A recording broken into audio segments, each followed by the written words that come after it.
était une fois une étrange liane qui grimpait aux arbres et donnait de tout petits fruits.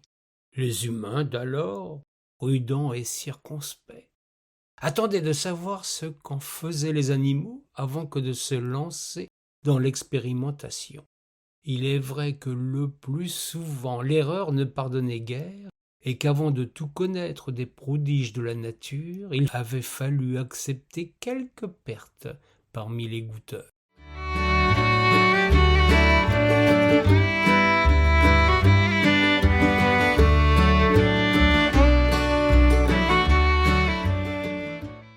C'est ainsi que s'établit progressivement la civilisation, jusqu'à ce qu'aujourd'hui, nombre d'entre nous se complaisent à ne manger que des produits empoisonnés par des substances artificielles.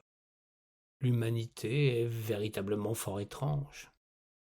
Mais revenons, si vous le voulez bien, à nos grappillons.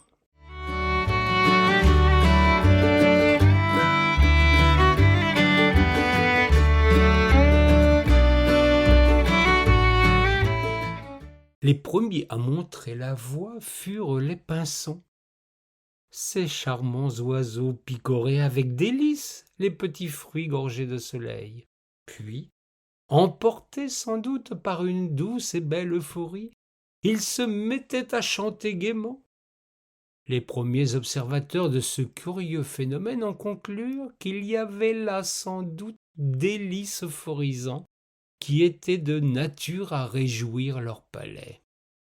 L'habitude fut rapidement prise de se régaler de ces petits grains délicieux.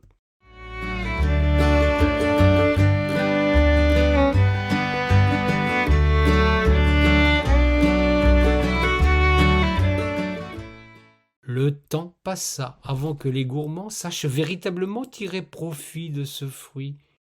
Il fallut qu'un cueilleur plus thésauriseur que les autres se mette en tête de faire des réserves pour s'en régaler à son retour d'expédition à travers le pays. Le temps était venu des grandes migrations et l'homme se muait en chasseur pour pister quelques animaux. Il rangea sa précieuse récolte dans une jarre en terre cuite, ayant pris grand soin de la fermer précautionneusement. À son retour, 2 ou 3 lunes plus tard, il y avait dans sa grotte une odeur puissante et quelque peu désagréable. Il y avait là encore un cochon, animal domestiqué depuis peu, qui avait, semble-t-il, trouvé le moyen d'accéder à ce trésor, et il l'avait trouvé fort à son goût, puisque l'animal dormait profondément dans sa souille. Manifestement, le verrat avait eu quelques difficultés digestives, tant son haleine était chargée. L'homme, intrigué, observa alors le contenu de la jarre. Un liquide en fermentation avait remplacé les petits grains. L'odeur, certes forte, avait un je ne sais quoi d'entêtant et d'attirant. Voyant son cochon se relever et tituber, se lancer dans 1001 facéties, il pensa que ce curieux breuvage devait apporter bien des satisfactions. Il osa le boire à son tour. Naturellement, le pauvre bonhomme eut un énorme flux d'intestin. Mais le plaisir qu'il en avait tiré valait bien ce désagrément fréquent à l'époque.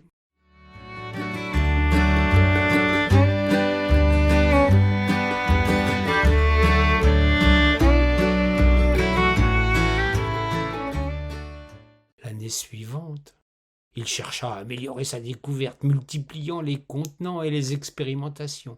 C'est dans la plus grosse jarre qu'il avait à sa disposition que se passa la chose qui transforma radicalement le cours de l'histoire de l'humanité. Il y avait empilé les petits fruits gorgés de jus, s'apprêtait à le boucher quand un énorme coq, prenant sans doute l'endroit pour un poulailler, vint pérorer et fouler de ses ergots les grains qui se transformèrent en jus. Le fier animal picora tout autant qu'il but et s'envola, alla faire le pharaon auprès de toutes ses poules. L'homme en conclut que l'animal lui avait montré la voie. Il écrasa le contenu de toutes ses jarres et laissa le temps faire son œuvre. C'est ainsi qu'il goûta régulièrement le résultat de ces différents flacons, et qu'à chaque fois la tête lui tournait et qu'il faisait tout autant le bravache auprès des dames que le volatile ingénieux. Un grand pas était fait dans la maîtrise de ce plaisir qu'il importait de ne pas fouler aux pieds.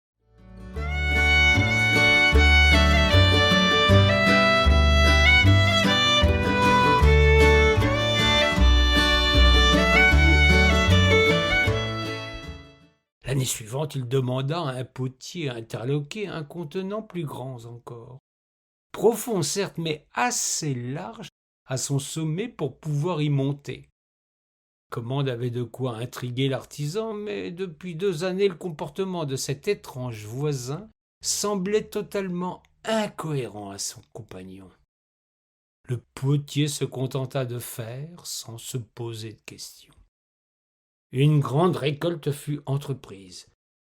L'homme se mit en demeure d'écraser tous les grains, en tira un jus qu'il débarrassa des rafles pour ne laisser dans la barrique qu'un sirop épais. La transformation se fit, et à chaque dégustation, l'homme se réjouissait à la fois du goût et au fil du temps des effets de son breuvage sur son humeur. Pour ses voisins, son attitude surprenait grandement. Il avait parfois des comportements étranges. On dit rapidement de lui qu'il se comportait comme un âne. En dépit de son ivresse permanente, l'homme écouta cette remarque et pensa qu'il pourrait monter sur le dos de cet animal pour effectuer la fois prochaine une récolte plus importante. La liane avait la fâcheuse manie de grimper toujours plus haut dans les arbres et beaucoup de grains n'étaient pas à portée de main. C'est ainsi qu'il fit l'année d'après, et tandis qu'il cueillait, l'âne mangeait les jeunes pousses de la liane. L'homme n'y prêta tout d'abord pas attention. Il était tout à sa récolte, qu'il traita de la même manière que la fois précédente.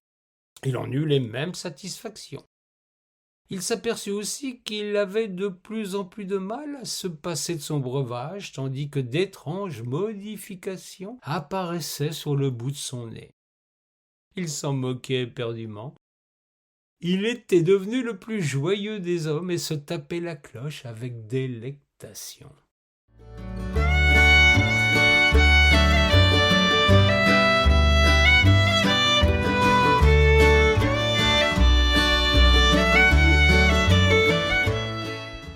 C'est seulement l'année suivante qu'il comprit que son âne, qui pourtant ne s'appelait pas Martin, avait sans doute eu un effet bénéfique sur la grosseur des raisins.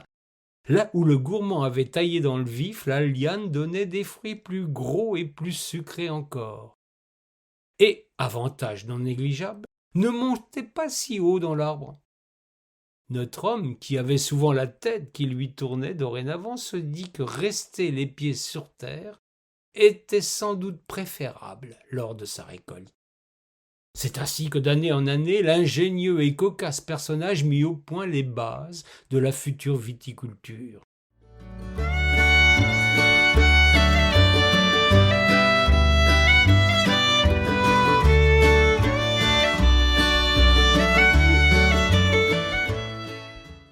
Il ne put tirer gloire de son action, le foie lui faisait horriblement souffrir, et finit par l'emporter sur l'autre rive. Sentant sa fin proche, il confia son secret et ses ustensiles à quelques camarades désireux de comprendre les raisons de son humeur si joyeuse. Il était toujours gai comme Pinson, faisait parfois le coq et en fin de soirée se comportait comme un cochon. Mais à sa trogne rubiconde, il devinait qu'il avait mis au point le plus merveilleux des nectars.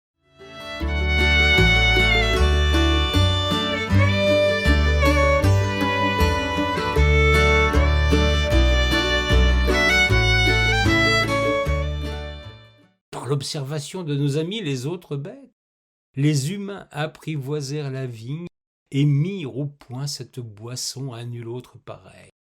C'est bien la preuve que c'est le plus naturel des breuvages.